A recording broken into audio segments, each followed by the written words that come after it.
Hello, and welcome to Ipsy Dixit, a podcast on legal scholarship. I'm your host, Luce Nguyen, a college student and co-founder of the Oberlin Policy Research Institute, an undergraduate public policy research organization based at Oberlin College. My guest today is Noah Weisbord, Associate Professor of Law at Queen's University, Faculty of Law. We will discuss his book, The Crime of Aggression, The Quest for Justice in an Age of Drones, Cyber Attacks, Insurgents, and Autocrats, published by Princeton University Press. Welcome, Professor Weisbord. Hey, thanks a lot, Luce, for having me on the show. So let's go over why you wrote this book and what the major points of it are. Okay, well, I first learned about the crime of aggression, which is individual criminal accountability for starting a war, when I was working at the International Criminal Court in the early 2000s. So I came out of my office and I saw a little 80-something-year-old man talking to my boss, Luis Moreno Ocampo, who was the Argentine prosecutor of the court. And he was speaking in animated fashion to Moreno Ocampo. Moreno Ocampo beckoned me over. And then this man, who I learned later was Benjamin Ferencz, the first Nuremberg, or one of the Nuremberg prosecutors, the last living Nuremberg prosecutor, started bellowing in my face. He said, "Why aren't you screaming? Why aren't you screaming? This is the job for the young people to do." And so I was wondering why he's yelling at me. And it turned out that the United States had invaded Iraq. And worse, it had been on of the pretext that Iraq had weapons of mass destruction, and they had undermined Ferencz's life work, which was putting an end to illegal wars. Now, after World War II, the Nazis were prosecuted at the Nuremberg trials for genocide, for crimes against humanity, war crimes, and the crime against peace, which was kind of the linchpin of the trial. You know, the invasions of Czechoslovakia, Poland, all of these kind of aggressive wars that the Nazis waged. And then they had claimed self-defense. So Ferencz was kind of all heated up because now the United States, that had been the champion of these trials for the Nazis, had perpetrated a similar crime, and they were trying to shirk responsibility for it. So I became interested in that. I said, Ferencz said, "Well, I heard that you're thinking about doing a doctorate at Harvard Law School. What are you going to write on?" And I said, well, probably the peace versus justice dilemma, which is the question of whether leaders that perpetrate international crimes should be prosecuted or whether they should be negotiated with to end the war. He said, well, you can imagine the peace versus justice dilemma at the end of World War II, when the Americans were trying to decide whether to prosecute the Germans when we needed them to fight the Cold War against the Russians. So that got me thinking about the crime of aggression as a subject, which had kind of gone dormant during the Cold War after Hermann Goering and these top Nazis were prosecuted for it. It had kind of languished. Well, the US and the Russians couldn't agree on a definition. And then it came back in the 1990s again as a discussion to try to bring back this latent Nuremberg crime. So I decided to study it. And that's how I got into it. So let's go over exactly what is the crime of aggression. Mm-hmm. The crime of aggression is holding an individual political or military leader or an industrial leader who has control of a state somehow, who has kind of effective control over a state, accountable for a manifest violation of the United Nations Charter. So that's a bunch of jargon, but what you have in the definition of aggression is a list of acts that amount to aggression. So acts of aggression: bombardment, blockade, attacking the armed forces of another state, sending armed groups to attack another state, things like that. So there's a list of these acts that were developed in 1933 at a disarmament conference while Hitler was on, the Nazi state was kind of on the rise. And then the Russian foreign minister had put forward this kind of draft definition of aggression, which didn't catch on at the time, with the list of prosecutable acts. And when that is done by an individual leader who plans, prepares, initiates, or executes, for example, bombardment, massive bombardment like Saddam's invasion, Saddam's invasion of Kuwait in the early 1990s, then you get a crime of aggression. So the key thing is to try to figure out a way to link that individual political or military leader, Saddam Hussein, to the collective act of aggression, which requires many people to carry out the invasion of Kuwait. And that's kind of how the modern crime of aggression is defined. So let's go through the history of how we got to this modern definition of aggression. You talk about the Russian foreign minister, and then Frenz's work at the Nuremberg trials, and then its resurgence in the 1990s. Can you go more in depth about the historical basis? Yeah, I can, Luce, and it's a very interesting story. So before World War I, political and military leaders could wage war as they pleased. So there was no prohibition on waging foreign wars. In fact, there was a right to do so. The prohibition was on sanctioning those wars. So the states that kind of used economic sanctions against the aggressors were violating international law. The presidents and the princes could do it as they pleased. Then World War I sucked all of the great powers into this kind of senseless war. Nobody expected it to get out of control the way it did. And afterwards, in Paris in 1919, as the states were trying to figure out how to rebuild the world, all these empires had crumbled. Tens of millions of people had been killed in this industrialized warfare that nobody had ever seen before. The idea came about to create a League of Nations, where every state who kind of committed aggression would be, all the other states would gang up on them and try to repel the aggression and to maintain international peace and security. But how the League was designed, it wasn't as if it had a definition of aggression with a prohibition. How it was designed was that states were still allowed to wage war. Statesmen could bring their states to war. But first they had to have tried to go through the compulsory dispute resolution steps of the League. So they needed to try to negotiate an outcome that was peaceful. And then if all those steps failed through the League mechanisms and there was still reason to go to war, then the war would be legitimate and legal. So that whole thing worked okay during the 1920s, but in the 1930s, states like Hitler's Germany, Italy, and in Abyssinia, which is now Ethiopia, started to invade and to test the collective security system. And the whole thing just collapsed because the League didn't enforce its rules. World War II began, which resulted in tens of millions of people being killed again in another kind of senseless slaughter. And at the end of World War II, you got the basis for the modern crime of aggression. You got the UN Charter, which created a blanket prohibition on the use of force. And you had the Nuremberg tribunals, where individuals were held accountable for these illegal invasions of World War II. Like Hitler was dead, but Hermann Goering, his second in command, was tried for aggression, for example. The problem is that the UN Charter, which banned the use of force, except with these two narrow exceptions, self-defense and collective security, was targeted at states. So other states would kind of be the law enforcers against the aggressor state. It wasn't individuals that were held accountable.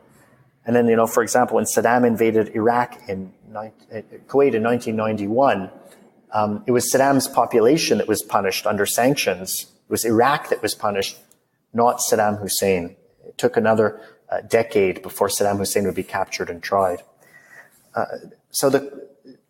At the risk of going on too long, I'll just kind of abridge the story a little. The Cold War, there was attempts to create an actual definition of aggression. The Americans and the Soviets couldn't agree on a draft. They were trying to design it to undermine each other. They couldn't agree on a plan for an international criminal court either. So there was no international criminal court. And then when the United States defeated kind of the Soviet Union in the Cold War, and the wall came down, in the 1990s saw the proliferation of international courts, the tribunal that tried Slobodan Milosevic, the Rwanda tribunal, and other ones, and the idea of criminalizing the supreme international crime, the crime of aggression, which is what the Nuremberg Tribunal had called it, came back into the kind of legal atmosphere. And that's how we ended up in the negotiations. Yeah. So what are the key factors by leaders, by incidents, and by these events like in the Yugoslavia and in Rwanda that really pushed for this reemergence of this norm? Okay, yeah. So this is the most interesting decade that you're hitting on now with your question when it comes to the crime of aggression, the 1990s. So the 1990s saw the reemergence of the Nuremberg precedent. So it was going to be individuals that were tried for these international crimes. And, institutions were created by the Security Council, courts, to try the perpetrators of genocide in Yugoslavia and Rwanda. But the states that designed these courts didn't include the crime of aggression. It was in part because Rwanda was more of a domestic issue. It was an internal genocide. And former Yugoslavia was a single state that kind of came apart, disaggregated with the Yugoslav wars. So aggression wasn't central to these situations. But I think it was probably also because the great powers didn't want to limit this is just speculation. I don't think they wanted to limit their discretion to wage war. So these tribunals for Yugoslavia, Rwanda, Sierra Leone, East Timor, created the international justice system, the international framework and the doctrines that would, it's kind of like the hardware that the crime of aggression would be inputted into as the software. And then in 1998, there was a conference in Rome where states convened and they decided to create a global international criminal court, not just for these specific situations, but they would have jurisdiction over the whole world. And aggression was going to be added as a prosecutable crime. And the Nuremberg kind of precedent was going to be whole again. But the crime of aggression nearly collapsed those negotiations as well in 1998 in Rome. It almost ended the possibility of an international criminal court. And then finally, a last-minute deal was struck where aggression would be included in the International Criminal Court Treaty alongside genocide, crimes against humanity, and war crimes without a definition. And then a definition would be created at a later date.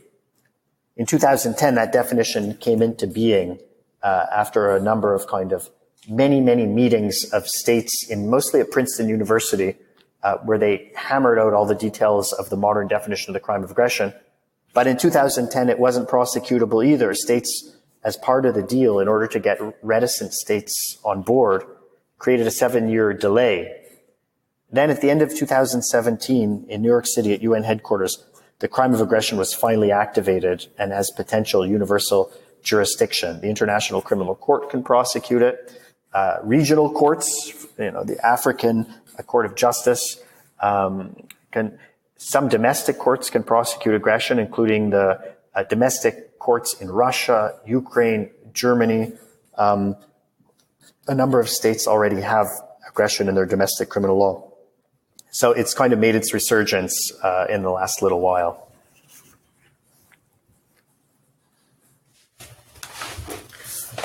When you say that potential universal jurisdiction, what do you mean by that?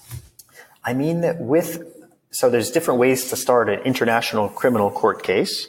But remember, the International Criminal Court is not the only court capable of prosecuting aggression. But the International Criminal Court can have jurisdiction over individuals for invading other states, for example. Any political or military leader in the world could be prosecuted for aggression with a Security Council referral. So if the UN Security Council triggers the case, the ICC has global jurisdiction. If the case is started in one of the two other ways that a case can be started at the International Criminal Court, for example, a state referral, or what, like Canada, for example, refers the invasion of somewhere to the International Criminal Court prosecutor, then jurisdiction is more limited. Or if the prosecutor herself decides, with information that she's collected or that has come to her attention, that there's a case for an investigation into aggression, then she can ask the ICC judges to authorize the investigation, and there can be an aggression investigation, but jurisdiction will be also more limited of the court. It won't be able to get, for example, American leaders, because the United States is not party to the International Criminal Court Treaty. So Americans and Russians are excluded under these mechanisms for starting a case. So it's kind of complicated, this framework, but it's supplemented by national jurisdictions, like, there'll be International Criminal Court states will incorporate the crime of aggression in their domestic laws, like they have with genocide and crimes against humanity and war crimes. And the net will become tighter and tighter over time. So when we talk about national courts incorporating the international law against aggression as something that as a part of domestic law, what does that particularly look like? And have there been cases that have been tried in these courts that have found people innocent, guilty, led to an investigation? Yeah, great question. So one of the kind of most revealing cases that I know of, which shows kind of the possibilities and the limitations of the crime of aggression if it's prosecuted in these domestic courts, was a Ukrainian case against Russian, I believe they were pilots, that were captured in the Ukraine, and they were tried for the crime of aggression, the Ukrainian domestic criminal law of aggression. And I believe they were found guilty. I don't remember off the top of my head, but it shows that, there can be a possible legal system that will try aggressors, but it also shows how politicized these cases could be. There's a risk that aggression is going to be kind of hijacked as a political weapon to use against enemies. The positive thing is that there are rules of procedure and evidence, and most criminal courts have to give reasons for their judgments, and there can be an appeal. So there's a whole legal process that will serve as a check on kind of just politicized action against leaders that's groundless. But there is a risk that you're going to have kind of states that are mobilizing their criminal courts in the war effort. That's what we saw in Ukraine. So this all kind of ties back into the idea of why prosecute for the crime of aggression.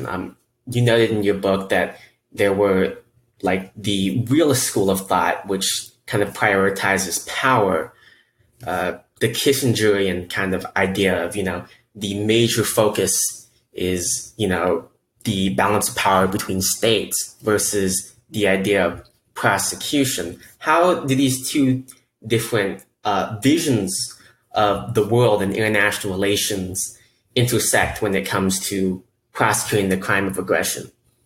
Well, I think, Luce, that it's becoming increasingly clear that wars are started by individuals, not by abstract forces. That there has to be state competition for there to be kind of the tinder for war, but pyromaniacs are required to light the world ablaze. It's going to take some sort of warmonger, for example, within the U.S. administration to start a war with Iran. There are, the Iranians, the moderates are reticent to go to war. Moderates in the United States are reticent to go to war. You can even see that Donald Trump says he doesn't want war with Iran.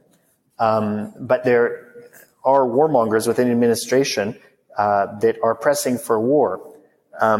It's not as if these things kind of happen accidentally or through some sort of law of gravity. like some authors have suggested, some thinkers have suggested. I think what this book stands for is the idea that actually wars are started by individuals, and it's a very intimate book in the sense that it's character driven. And I believe that wars are begun through an intimate process, kind of this small groups of mostly men, unfortunately, meeting in closed halls and deciding that it's time to go to war. And that's kind of why I think the crime of aggression is important, is that it can serve as a method of resisting the momentum to go to war. It's not the court in The Hague that's going to stop wars, but what can deter a war is resistance from within through legal means often, with some sort of leverage through institutional structures, where you have, and through the media as well, courts, media, legislature, all using the crime of aggression as a way to assess the legitimacy of a proposed war, and then the risk of prosecution for leaders who make the mistake and bring their countries to war for spurious ends or on false pretenses. So I guess I'm focusing in something that's kind of controversial in international relations. It's a resurrection of the great man theory of history, but not across all of history, just when it comes to kind of starting wars. So how this would look in the real world? The crime of aggression is held against people with significant institutional and controlling power. But how does this account for information asymmetries? For example, a president telling a commanding general to go to war against another country for means that the general is hesitant to. I believe you had an example of this in your book of,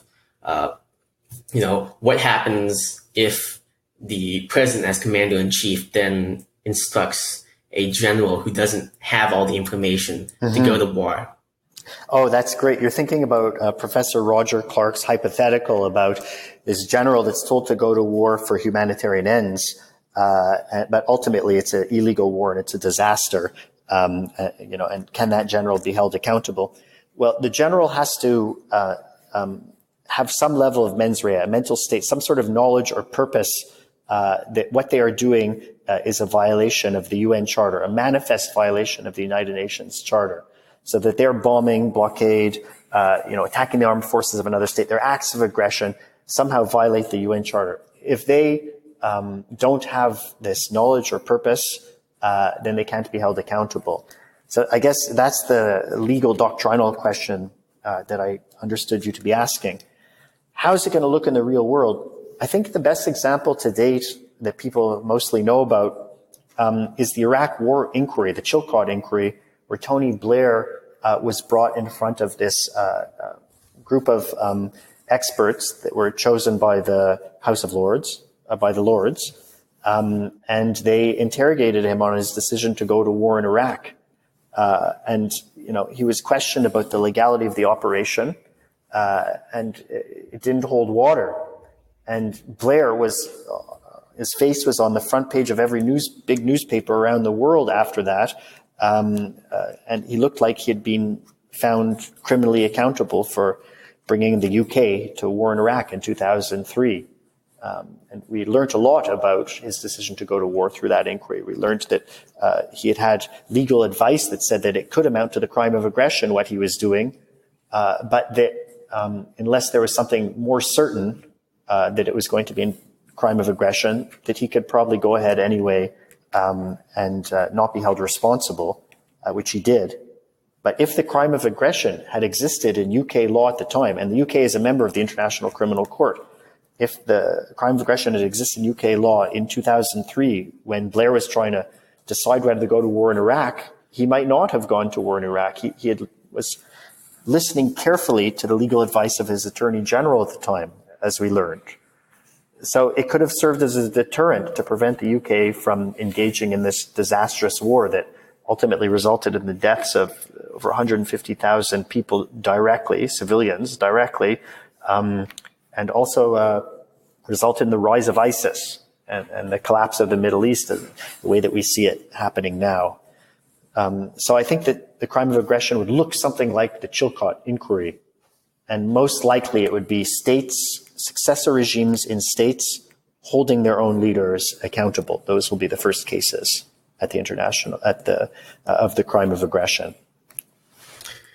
So regarding the Chilcot inquiry, if more and more states adopt within their domestic laws the crime of aggression, do you think that states that haven't adopted it but understand that there is this international legal norm will then politically hold their leaders accountable for these breaches of the international peace as described within the norm against wars of aggression? Do you think that there will be more Chilcot inquiries even in states like the United States and in Russia, where the State Duma would hold a president more accountable, that representatives would be more likely to bring up the fact that there is this international norm that they violated, even if it's not part of the law recognized by the state? Mm-hmm.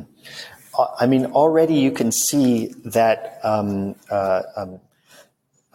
there are more institutional mechanisms to prevent a leader from going to war with the creation of the crime of aggression. It's becoming a word in the resistance lexicon when, people in political debates or in cabinets or in the press are trying to assess whether a war would be legal or illegal. For example, war against North Korea, or bombing of Iran's nuclear program. When individuals and leaders are trying to decide whether this is a good idea, the crime of aggression becomes a key term. And the concept is not completely known yet. It's relatively new. It's only been reactivated at the end of 2017. But as more and more states adopt it and it starts to become a political pivot point, I think it's going to become an important factor for leaders to consider as they're trying to decide whether to bring their populations to war and whether they're actually going to win politically from doing that. Remember that indictments can serve as a real impediment to existing or aspiring leaders. So they're not going to want to get entangled in all of these political cases because it's going to become a potential impediment to their policies. So I think that, yes, it's already spreading. It doesn't spread in a systematic fashion. That's one of the reasons I've written this book, is to try to help people to understand what's at stake here with this new crime, to understand the basis for the new crime, and politically to forecast how it may play out.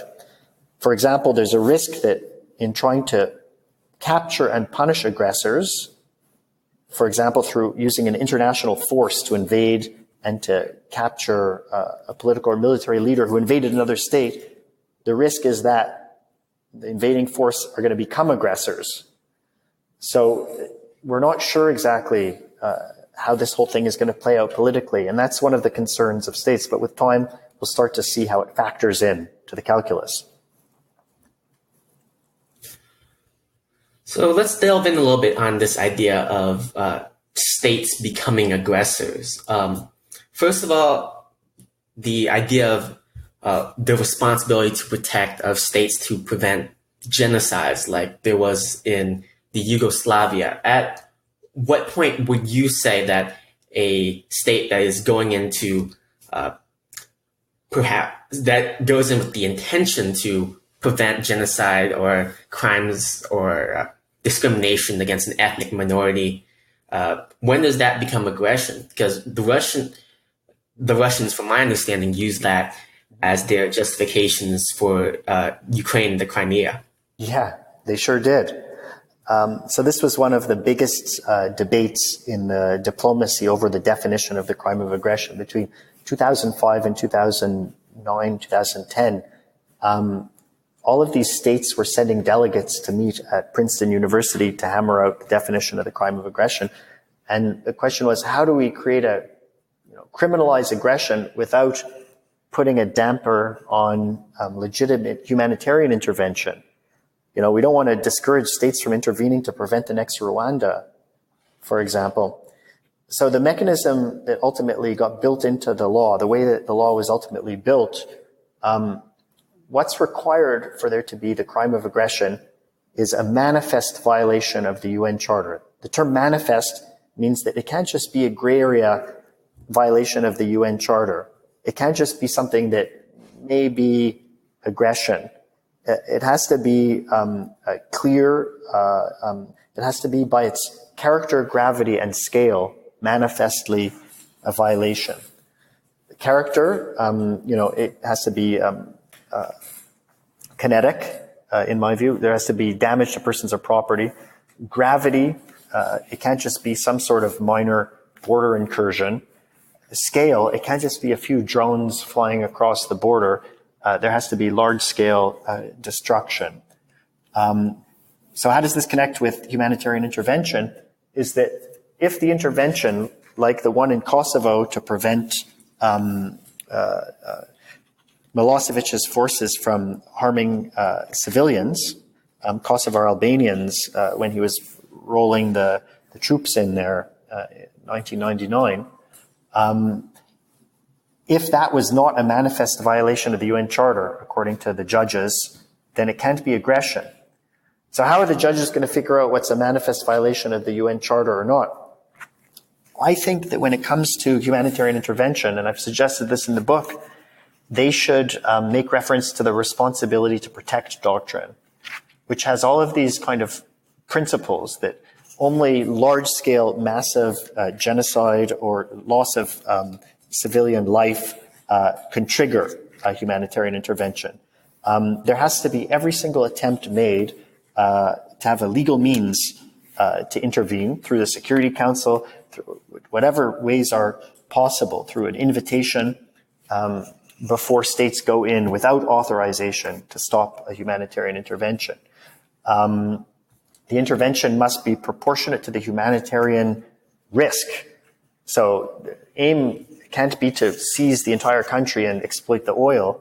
The intervention needs to be designed to protect those civilians, and a number of other checks that I think the court could apply when they're trying to assess whether a use of force is not a manifest violation of the UN Charter because it has a humanitarian character. So I think that that's how it should be evaluated. And we'll see what the judges think. The humanitarian intervention debate is contentious and divisive, and there's every reason to believe that the judges will be divided on this as well. But I've presented my suggestion in the book, and we'll see whether they're on board. You noted earlier that manifest violations of the United Nations Charter, in your opinion, should be kinetic. I want to bring up the idea of cyber attacks. The United States' attack on Iranian nuclear facilities in Operation Olympic Games, which unintentionally spread and created Stuxnet, and the Russian attempts to interfere with the 2016 presidential election. And going back before that, the Estonian cyber attacks and the development of the Talon manual on cybersecurity. So, Luce, you're right on the cutting edge now of the development of international law. So should individual leaders be held accountable for example, should individual Russian leaders be held accountable for the 2016 election interference? And I think the answer for that is, whether they should be held accountable for the election interference as the crime of aggression is no. I think that the crime of aggression was not designed for that. It was designed for a leader using their state like a gun and pulling the trigger and launching a kinetic attack causing damage to persons or property. I think that there can be other means of accountability for those interfering with election process within a country. But aggression is not the right way, because the risk is this. The risk is that there's some unattributable cyber attacks, or cyber interference, which triggers the right of forcible self-defense by the state that has been attacked. So it triggers the right in the United States to retaliate with force. So the risk is that it becomes more and more tempting for these small-scale incursions or non-kinetic incursions to give a license on the state that claims it's being attacked to retaliate. The Stuxnet thing was a little bit more complicated. So this was the cyber attack that's purportedly launched by the United States and Israel that spun the uranium enrichment centrifuges in the Natanz region of Iran out of control, damaging kind of the parts inside. And then it played back video of kind of normal performance of these centrifuges to the scientists. So they thought everything was going fine, these Iranian scientists, because what they saw on the screen was that everything was fine. But in fact, the Stuxnet virus was ripping up the rotors, and it took a whole bunch of them, maybe close to 1,000 offline. So there we have some physical damage. The question is whether Iran has a legitimate right to respond with forcible self-defense against the United States or Israel for that attack, which was really unattributed. And I think that that's risky as well. So I think that that shouldn't be considered to be crime of aggression either, because one, very difficult to attribute. Two, I don't think that the damage, character, gravity, and scale of that attack should amount to crime of aggression, or that's just going to give states a right to respond forcibly in self-defense, which is what I'm especially concerned about happening here. Now, I'll give you my final example on these cyber attacks so that you get a sense of what might amount to the crime of aggression. Okay, imagine now that a country hacks into the grid of a nuclear facility and melts down that facility, causing damage, something like what happened in Chernobyl. That should for sure, in my view, amount to the crime of aggression. It doesn't matter that the attack was launched with zeros and ones through a computer. What matters is the actual physical damage, the effects of that attack. I think that that should amount to the crime of aggression. And if it can be attributed to a state and then attributed to an individual political or military leader, that leader should go to prison for the crime of aggression.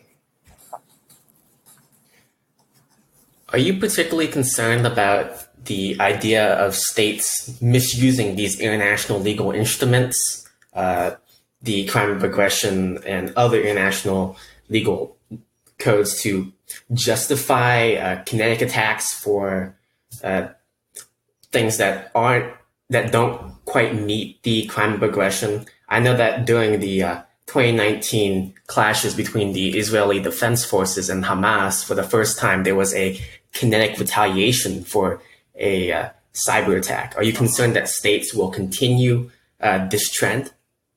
Start a trend and continue it? I'm concerned because it's much easier and less costly to launch these cyber attacks, especially for states or organizations that don't have a lot of political power or economic power or military power. The method of choice is rapidly becoming cyber attacks and also drones, which are also inexpensive and mass produced. So I think this is going to become increasingly prevalent in warfare, these flying drones and the cyber attacks. And the risk is that a much more powerful country that's being attacked with one of these kind of annoyance operations is going to have their pretext for launching the war that they always wanted. And they're going to create kind of the legal pathway for their intervention by responding to some sort of pinprick attack that at any rate is very difficult to attribute to a state. So if the crime of aggression is not a manifest violation of the UN Charter, if the judges start reading that down and making it so that even minimal attacks amount to aggression, there's a danger that they're going to lower the barriers to forcible self-defense and warfare. So that's one worry that I've got. Another worry that I've got is that states are going to pervert the laws for political ends. And I think we had a hint of this when Russia used the argument that they were intervening in the Crimea and East Ukraine for humanitarian ends.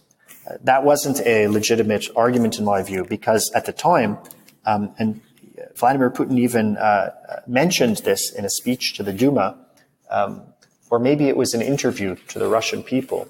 But he said that not a single Russian was harmed in the Ukraine. So how can there be a necessity of a humanitarian intervention if not a bullet was fired, not a single Russian was harmed when in 2014, when there was an overthrow of the Ukrainian authorities in the Crimea. So there needs to be some sort of, judicial check and balance on these political decisions and the use of the laws. There has to be kind of a legitimate interpreter that's seen to be objective and transparent, that uses rules of evidence and procedure rather than just throwing around the words in order to preserve the law, in order to preserve the rule of law. If not, the rule of law is just used as another missile and it becomes meaningless. So as my final question,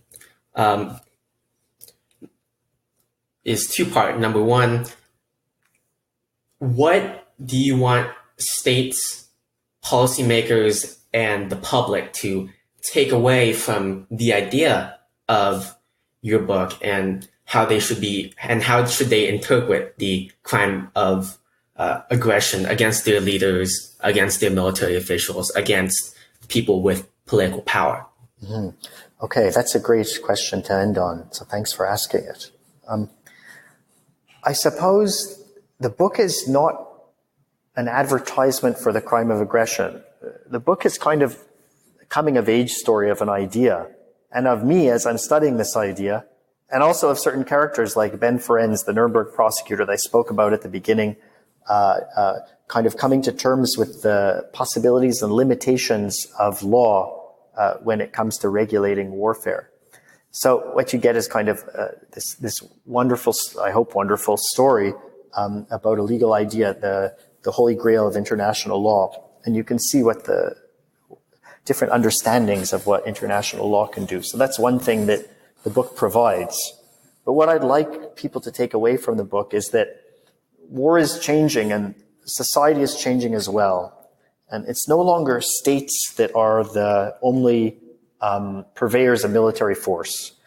Individuals, as we know from the 9/11 attacks, can wage war against the state and sometimes even win if they can, blackmail them for concessions or lure them into some failed state and then drain that state economically and militarily. So the world is changing and individuals are becoming increasingly important in that. That's why there's this massive production now of drones and cyber weapons that can seek out individuals and destroy them.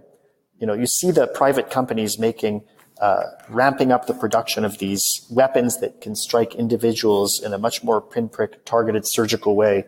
And now international law is just starting to catch up. International lawyers have taken the hint.